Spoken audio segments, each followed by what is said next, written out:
All right, this is it. This is us going live. Welcome to the stream, everybody. Hope you can see my face here. In the event that you can, so I'd say go ahead and refresh that web page.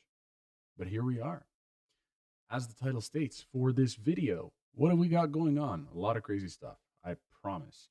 So first and foremost, as you can see in the description, let me make sure the description is good. Yeah, new car channel. So you can go ahead and click on that profile and it'll take you directly to the new car YouTube channel. Um, it's pretty cool, not gonna lie. I've got all sorts of ideas of things that I want to do. In the most recent couple of years, I've been doing a lot of hands-on work, working with vehicles, automotive world, and coincidentally, I don't know why, for some reason, my car involvement went like this and my film involvement sort of went down like that at the exact same time that all of these car YouTubers and automotive YouTube content has, skyrocketed. So, first and foremost, I'm going to go ahead and share this to try and get some support from some amigos and see if it works. See if anyone tunes in. Currently, we have analytics of 0 views, but that's fine. That's totally fine. Because this is me trying this out for the first time. I haven't posted Spiral Studios to this channel in a while, so I have been active on the Marco Director channel. So head over there whenever you can. Again, link is in the description. But yeah, the purpose of today's video, let's just go ahead and send out one more message. It's kind of strange how I'm bouncing everywhere, but and I just closed everything that I wanted to show you on the browser. All right, so the point of today's video is to go over the new vehicle purchase. So I'm now a wholesale car dealer. Can I sell you a car? Are you a dealer? Yes, I can. Are you a private party? No, I can't. But I could probably get you in touch with people that can sell you a car. What did I buy now? As you can tell from the Marco Director YouTube channel, there's a video that's linked below, which is about the high mileage Volkswagen Golf.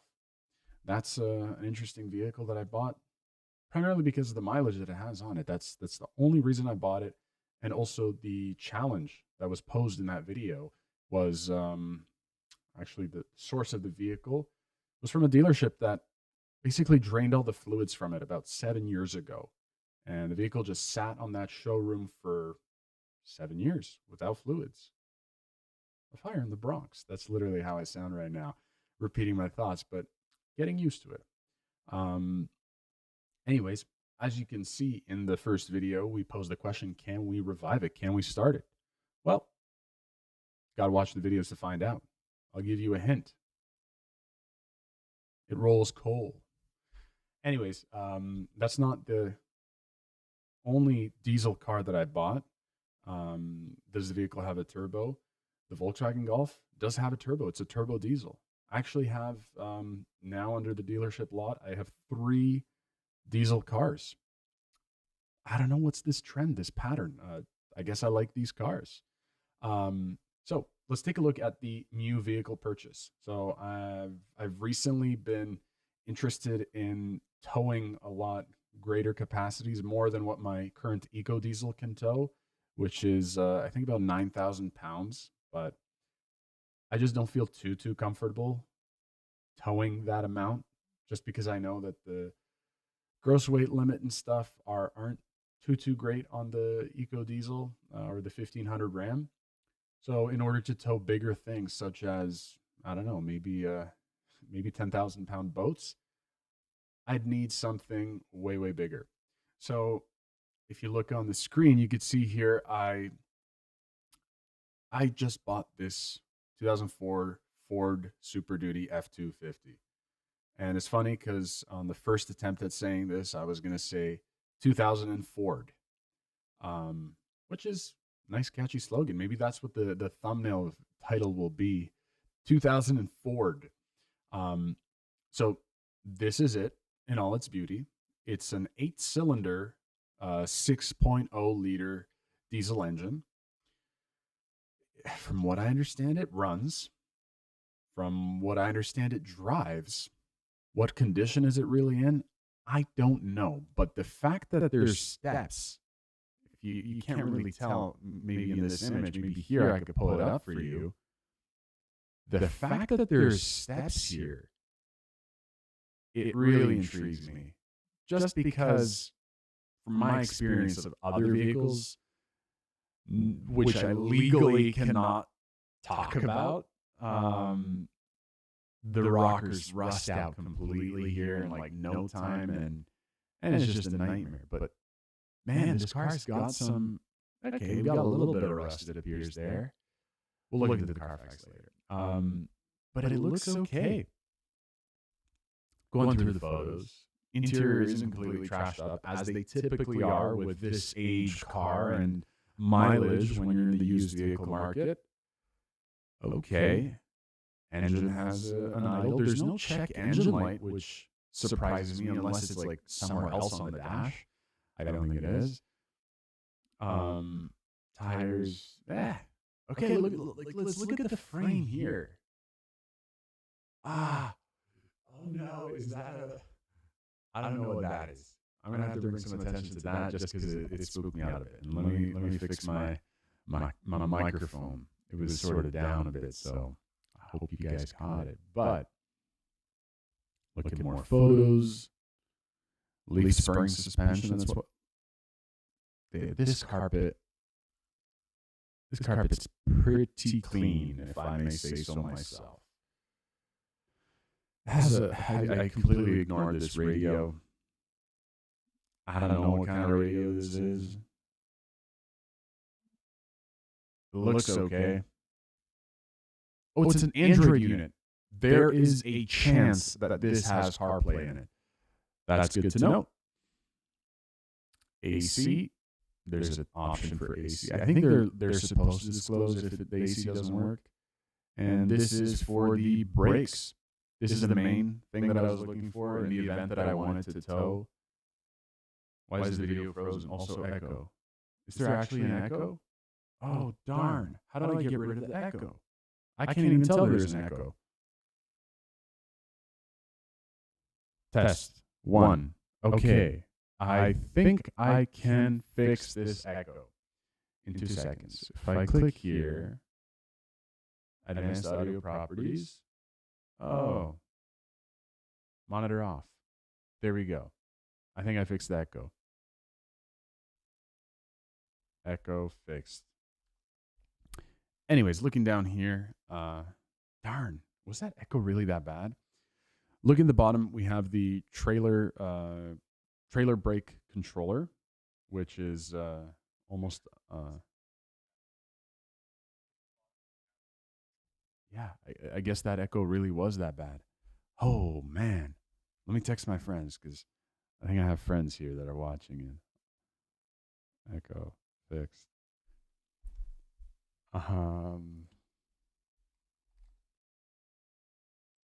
Echo. Mr. Echo. Okay. So the trailer brakes comes with trailer brakes, or trailer brake controller. Again, I have purchased this car sight unseen. I don't know what to expect, but I can expect that it has a tonneau cover, which is nice. I can expect that the tailgate here doesn't have much corrosion on it. Actually, don't see any corrosion. I don't know. I'm hoping this is a truck that somebody put, the right amount of TLC in it. Let's see what else. Tears. That's not so bad. The cab corners. The cab corners are something that you can always expect to be faulty. I only saw this one on my phone. So it looks like maybe somebody tried bondoing it to repair it at some point. You can really purchase slip-on, well-done covers for this stuff. So that's not too big of a concern. Holy mother of Bondo. There is quite a bit of Bondo here. but at the same time, it's not so bad. I think it really starts from here, it goes around there. But again, how much does a fender for this cost? 2004. We go to Ford. Ford. What would it be? F 250, or is it Ford truck? Ford truck F 250 Super Duty, 99 and up, and we're looking for a fender without wheel lip molding, left hand side, $150. A little bit of scuffing, that's fine. That's a little bit of scuffing is nothing. But yeah, again, it's an older truck, and you really can't anticipate everything to be perfect. But that being said, because it's older, the parts might come, I guess, relatively cheap and relatively accessible. Skipping through some more of the photos, again, I mentioned that the previous owner must have had some touch and loving care to it, just because, well, who would go through the effort of either fixing rust or even painting, this bed liner crap to prevent the rust? I say it's crap because I'm not the biggest believer in it. Um, oh, is that a rusty leaf spring? Oh, yeah, it should probably be fine. I don't think it'll be that big of a deal. Little rust never hurt nobody. You got to get your iron and iron oxide in somehow, in a multivitamin. But yeah, other than that, this dealer posted some photos, posted a few photos. They weren't too detailed. My biggest deal breaker when purchasing this vehicle was, first, does it run? I don't want to buy a no runner. And second is the frame like destroyed underneath? Is it completely cracked, completely rotten? Um, and in this case, I know that it runs. I don't know how well it runs necessarily. For all I know, this might need like a new turbo or something. But what I do know is that it looks pretty okay from the pictures. Now, the part that some people might be really curious about is the Carfax. Moving into the Carfax, what can we find? We can find a lot of cool things, such as the accident history, the last registered owner, some service records, any recalls and stuff like that. But let's get into the juicy stuff. Accident damage. What happened with the car? May 31st, 2022. So a little less than a year ago, accident reported by the police. Yeah, they really did that.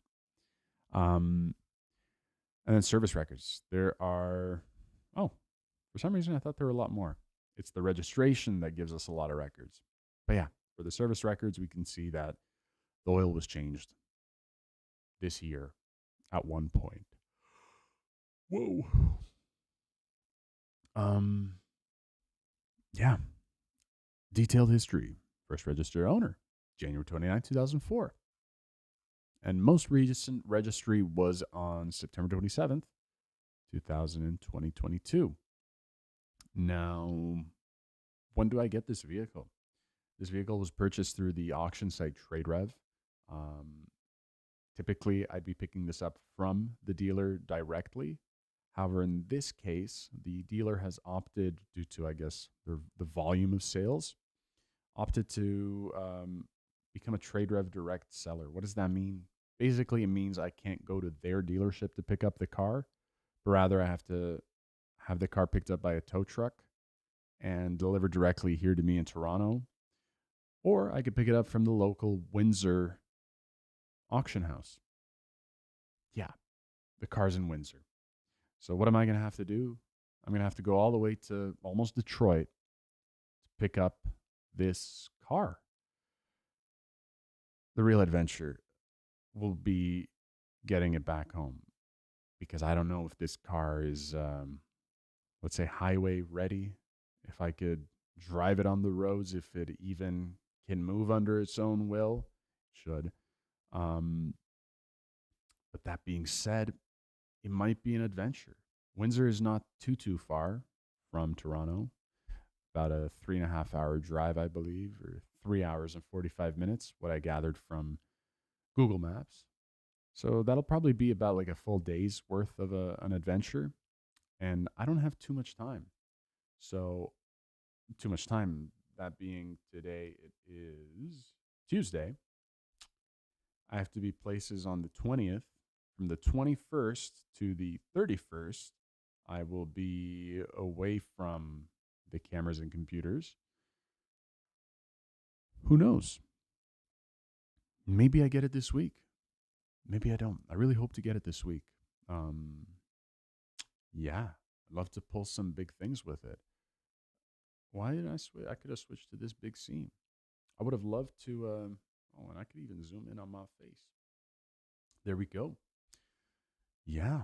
So those of you that stuck around, thank you so much for sticking around, and those of you that have literally just tuned in, all zero of you, um, go check out the links in the description below. There's a new YouTube channel. It's going to be focused on some car stuff and car adventures. Um, we'll see. We'll see how it goes. All right. Adios, people. Till next time.